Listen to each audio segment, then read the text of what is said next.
या मुनाफकत तेरा ही आसरा वा।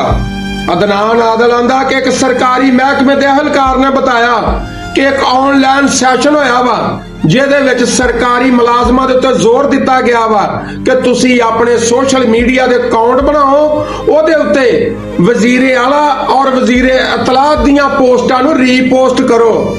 ਬੱਲੇ ਓਏ ਬੱਬਰ ਸ਼ੇਰੋ ਹੈ, ਕਦੀ ਤੁਸੀਂ ਇਸ ਮੀਡੀਆ ਨੂੰ ਸ਼ੈਤਾਨੀ ਮੀਡੀਆ ਆਂਦੇ ਜੋ, ਕਦੀ ਦਜਾਲੀ ਮੀਡੀਆ ਆਂਦੇ ਜੋ, ਕਦੀ ਤੁਸੀਂ ਗਟਰ ਮੀਡੀਆ ਆਂਦੇ ਜੋ, ਕਦੀ ਤੁਸੀਂ ਆਂਦੇ ਜੀ ਵੀ ਇਹ ਸੋਸ਼ਲ ਮੀਡੀਆ ਮੁਲਕ ਦੀ ਤਰੱਕੀ ਦੀ ਰਾਹ ਦੇ ਵਿੱਚ ਰੁਕਾਵਟ ਆ, ਤੇ ਆਪ ਹੁਣ ਗੋਡੀ ਪਏ ਜੋ ਚੋਰੀ ਚੋਰੀ ਮਿੰਤਾਂ ਤਰਲੇ ਕਰਦੇ ਫਿਰਦੇ ਜੋ।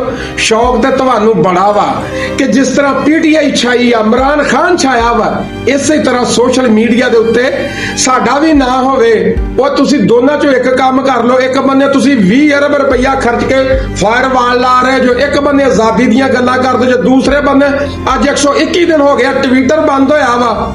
ਯਾ ਮੁਨਾਫਕਤ ਤੇਰਾ ਹੀ ਆਸਰਾ ਵਾ।